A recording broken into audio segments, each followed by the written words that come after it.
Okay, hey guys. So today I want to talk a little bit about the itty bitty wins, the tiny wins that nobody thinks about or cares about. And that's the problem because success in real estate, success in life isn't about one massive deal. It's about stacking small wins. And today I'm sharing real world examples of little victories that compound over time and ultimately lead to massive success. Today, you'll get some tactical strategies, and I'm going to wrap this up with a motivational takeaway at the end. So stick around, and I hope you guys enjoy this because you know what? We all need a little bit of push, positivity, and motivation today. All right, we're going to start with a little bit of tactical wins that move the needle, real world examples of some small, repeatable wins that create long term momentum. Number one, getting a broker to call you back. Yeah, it sounds simple, but you know what? Out of all the conversations that I've had with new investors or even experienced investors, a lot of times they can't get any broker's response. They can't get them to respond to them via email, text, phone calls, whatever, because brokers are only looking for closers. And if a broker finds a closer, somebody that's going to close the deal with confidence, and that they know that this person can close the deal, they're going to stick with them. It's hard for a broker to start trusting new people. However, in this day and age, in this market today, you are actually in luck because there are very few buyers out there, comparatively speaking, to 2 or 3 years ago. And many new investors struggle with broker relationships. I've spoken to so many investors over the past 5 years, and it comes up time and time again where a couple of things. Number one, most people say that no deals make sense, which is true. And then number two, they can't get a broker to respond to them. So, how are they going to even make an offer on the deal? How are they going to even tour it? How are they even going to make some sort of an informed decision on what it's worth and get some financials on it? So if you don't have a broker calling you back, this is a normal thing, okay? And that's okay. You'll be able to get a broker to call you back at some point if you use the following setup systems and processes that I have integrated into my business and my practices as well. Email them, call them, follow up with a one pager. Sometimes you got to go knock on their door. But my one pager that I created for free is a great way to get attention from brokers. You can go to my website right now, pick it up, and it will be available for you. You can literally make it in 30 minutes to an hour tops, and then you can have it to share with all broker outreach that you do from here on out. Here's my example. So I reached out to a number of brokers when I first started looking in the Tampa Bay area. None of them would respond to me. Now, what I did was I copied a one pager and I attached it to all my emails moving forward with my criteria, who I am, my experience, who I'm working with, etc. And those brokers started giving me some responses, calling me back. The next step in getting brokers to speak with you, engage with you, is to pop in offers. You have to be offering, and if it is somewhat within range, then they might give you a call back to say, hey, look, we might have a buyer here. And you might then, from then on out, be on their radar as somebody that could potentially close on a deal. Very important. Just remember that persistence matters. Don't give up. If people are not responding to you, who cares? Send them another email. Your objective is to get them to respond to you because you cannot make a deal. You cannot get a deal done if you don't get sellers or brokers to respond to you. So you need to continuously reach out, make sure that you are on the top of their mind, make sure that you are the go to person when they're looking for their buyer. Number two, improving your underwriting speed. This could be a little win here. Being slow at underwriting at first for me personally meant missing a lot of opportunities. I can only underwrite a certain amount of deals. Now, I want you to set a goal to underwrite at least 3 deals a week from now on. Okay. And if you don't know how to underwrite deals, yes, I have my deal analysis tool that I will be sharing soon. Guys, I'm just trying to make sure it's good. It's not out there yet. I'm close though. The last version of it, V9, which I'm working on right now, is nearly finished. So just hang tight. You'll get a copy of this as soon as it's ready. Now, set a goal to underwrite a few deals a week, maybe two, three per week, and compare with past deals. This is how you're going to get better at it. From now on, when I take a look at a deal, I really just have to look at the rent roll. I start with the rent roll, I start with what rents can be, and then I look at the price and I do either a price per door, try to beat the 1% rule with the rents. And if you don't know how to do that, it's very simple. If you're going to pay $100,000 per door, you need to be making a minimum of $1,000 per month, 1%. Or I take a look at the cap rate and I do a cap rate valuation of it based on the cap rate that I want to pay. And I'm typically trying to underwrite for a 7 or 8% cap rate, which was never, ever a thing 3, 4, 5 years ago when I first started looking. So today there is an opportunity to get a higher cap rate, meaning a cheaper property. But remember, the problem is the debt went up. So if the debt was 4% 3, 4 years ago, now it's 7% or 6.5%, right? So there is a bit of a problem there. If you're not going to be cash flowing and all of your income after NOI is going to be going to the debt service, it's not necessarily a good thing either. That's why we have to reduce our offer price. Now, refining your skills on a deal analyzer or refining how you even look at a deal will help you vet deals more quickly. This small, little, tiny tactic will make you feel good. You could then take a look at much more opportunities per week and throw out the ones that are garbage right away. For example, I take a look at a property and it's like, okay, first of all, I look at the year built, the construction type. I'm like, okay, 1950s build, kind of not checking one of my boxes. Number two, it's wood frame construction, not checking the box. Maybe it's got a flat roof, not checking the box. It's in a flood zone, not checking the box. So these tiny little things you have to acknowledge and say, okay, I built out my criteria for what I'm looking for. That's one step forward. I might have put up some work up front to build out that criteria, but now every deal that I look at, I'm taking an incremental step towards achieving what I really want. And I need to acknowledge that that is a positive thing. I am moving in the right direction. And you know what? It's benefiting me because I can look at deals more quickly. For example, like I said, 1950s build, out of the question. Wood frame construction, out of the question. Unless, like this last deal, the price is so compelling that there's no way to lose or very little chance of losing. All right, number three, let's talk about negotiating better terms. Even when it's not a win at first, you don't always need the lowest price, and terms matter as well, and perhaps even more than price.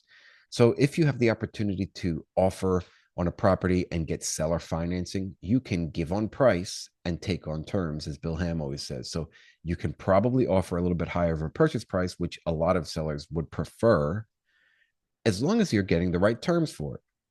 So make sure when you make an offer, it makes sense for you and kind of entices the seller as well. So if a seller is looking for $1 million for his property, but you think it's valued at 900,000, really, when you go to a bank, well, say I'll give you the $1 million if you give me 6 months of no mortgage payments, let's say, or perhaps a 4%, 4.5% interest rate, or perhaps interest only, or perhaps you let them carry some of the construction costs or say, look, I'm not going to pay you for the first year because I'm going to put all that money towards construction costs or adding another unit or whatever it is.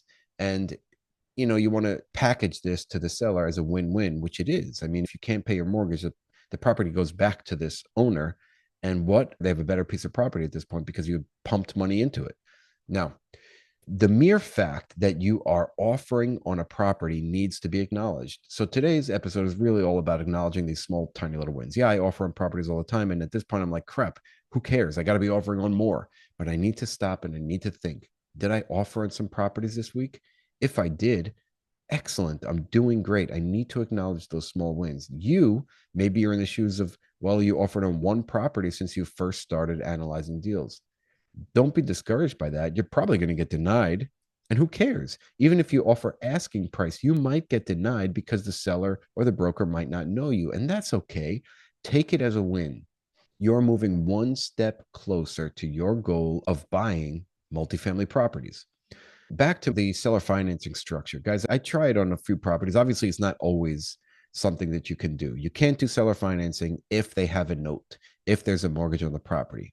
I mean, there's ways around it, but I just say no. You cannot do a seller finance deal if the owner owes money to the bank. Okay. Now, here's my little example. So I've been talking with this person about seller financing for a long time now. I'm talking years and it's not really working out.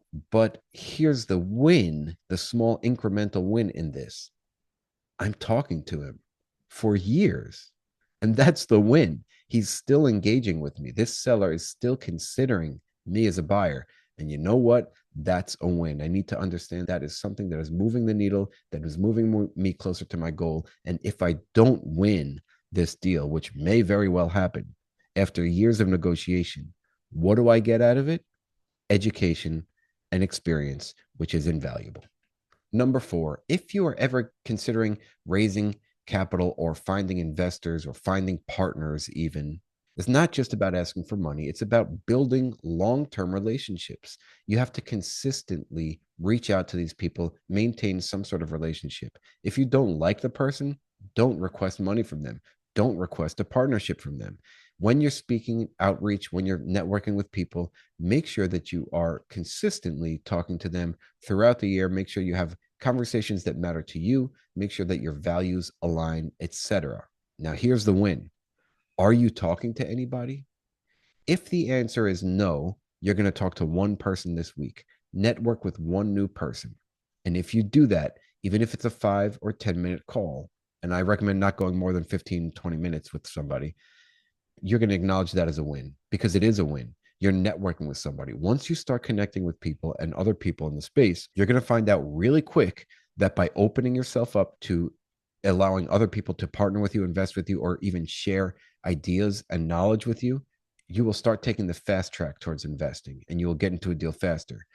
It's crazy how much by networking and talking with people and staying committed to the game and opening yourself up to others will provide you with what you need to get one step closer to buying your multifamily property or properties or acquiring your second, third, or 10th property.